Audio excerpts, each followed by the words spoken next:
The Fujian aircraft carrier, officially designated as Type 003, is often portrayed by Chinese state media as a revolutionary leap forward in maritime power projection. However, a comprehensive, fact-based examination reveals a far more nuanced picture. While the ship is indeed the most advanced vessel ever constructed by China's Navy, its true capabilities, limitations, and long-term operational viability are still unclear and frequently exaggerated for political or psychological effect. As of August 2025, the Fujian remains uncommissioned, despite being launched over 3 years ago. The long testing and integration period reflects deeper structural and technological challenges that go unacknowledged in much of the official narrative. Fujian is China's first flat-deck aircraft carrier equipped with electromagnetic catapult launch systems. This is a major departure from the ski-jump systems used on China's first 2 carriers, which were based on older foreign designs. The inclusion of an electromagnetic launch system, known as EMALS, allows Fujian to launch heavier aircraft with full fuel and weapons loads, theoretically increasing both sortie rates and operational flexibility. On paper, this represents a major step forward, but actual operational reliability of the EMALS aboard Fujian remains unverified. The few public videos released by state-run media show limited takeoffs under tightly controlled sea trial conditions, usually involving a single J-15T fighter jet. These scenes are often edited, stylized, and void of any information regarding system malfunctions, mechanical issues, or endurance metrics. One of the primary issues with Fujian is that the launch system, while advanced in theory, has not yet proven itself in extended high-tempo operations. Even more mature naval powers with decades of carrier experience have faced difficulties in implementing EMALS effectively. There are no public records of Fujian conducting full-deck launch and recovery operations involving multiple aircraft, nor is there any evidence that the ship has been tested under combat-like scenarios involving complex flight cycles, electronic interference, or operational stress. Without transparency, it is impossible to assess whether the catapult system can maintain reliability over time or in adverse maritime conditions. Statements about its success remain unverifiable outside China's internal reporting structure. The propulsion system further limits Fujian's operational reach. It is conventionally powered, relying on steam turbines rather than nuclear reactors. This design choice sharply reduces its strategic endurance. Carriers powered by nuclear energy can remain at sea for months without refueling, whereas Fujian will require more frequent resupply missions. This limits its ability to sustain long-range operations far from Chinese shores and exposes it to logistical vulnerabilities, especially in contested regions where resupply ships might be targeted or denied access. It also means that Fujian is primarily optimized for regional power projection, rather than sustained blue water operations at global distances. The Airwing projected for Fujian also raises critical concerns.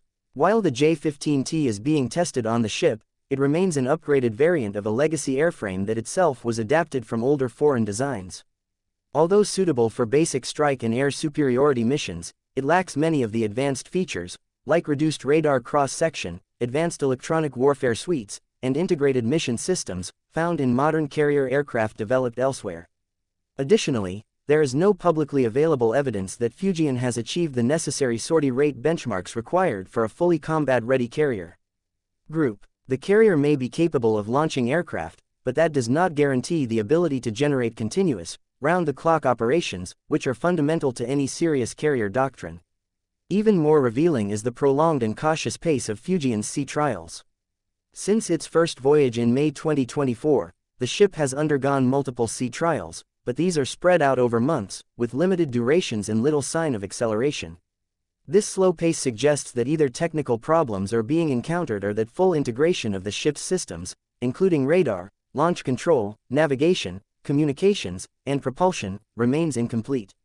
For a carrier that is publicly described as ready for commissioning, the lack of visible signs of a final deployment-ready configuration is noteworthy. Some international defense analysts interpret this as an indication that the Fujian is still a prototype platform, a kind of floating laboratory, rather than an asset ready for frontline deployment. There is also the problem of training. Carrier operations are among the most demanding military exercises, requiring highly trained personnel in flight control, deck handling, aircraft maintenance, and mission planning. China's experience in these areas is extremely limited. While it has operated 2 carriers before Fujian, those earlier vessels were largely focused on training and symbolic patrols. None have participated in large-scale joint operations, rapid response missions, or multi-carrier strike scenarios. As such, even if the Fujian platform were technically complete, the human and procedural infrastructure required to operate it at a high level may be years behind what is needed. There are no signs of multi-week carrier group deployments involving Fujian, and no confirmed participation in major naval exercises with full deck cycles or combat simulation. The information environment surrounding Fujian is tightly controlled. Most of the updates regarding its development come from state-affiliated outlets such as CCTV, PLA Daily, and Global Times. These sources are known for promoting optimistic and often nationalistic perspectives, rather than delivering balanced technical assessments. They typically present Fujian as a symbol of inevitable maritime dominance, using terms like game changer or strategic breakthrough without acknowledging ongoing limitations. Critical questions about the carrier's readiness, vulnerabilities, or operational doctrine are never raised in domestic media, nor are failures or setbacks openly reported. This selective messaging strategy contributes to a distorted perception of the ship's actual progress and risks misleading both domestic and international audiences. From a purely analytical standpoint, the Fujian remains a work in progress. Its physical presence and new systems represent a credible advancement in China's naval development, but its transformation into a fully functional, combat-ready aircraft carrier is still uncertain. Key indicators, such as commissioning delays, limited transparency during trials, unproven aircraft integration, and the absence of sustained operations, point to a platform that is still undergoing testing and refinement. If the ship is indeed commissioned by the end of 2025 as expected, it will likely enter service in a limited capacity, functioning more as a political symbol or a tool for military signaling than as a true high-readiness combat asset. The Fujian is neither a fake nor a world-beating supercarrier. It is a technically ambitious project that still faces significant engineering, operational, and strategic hurdles.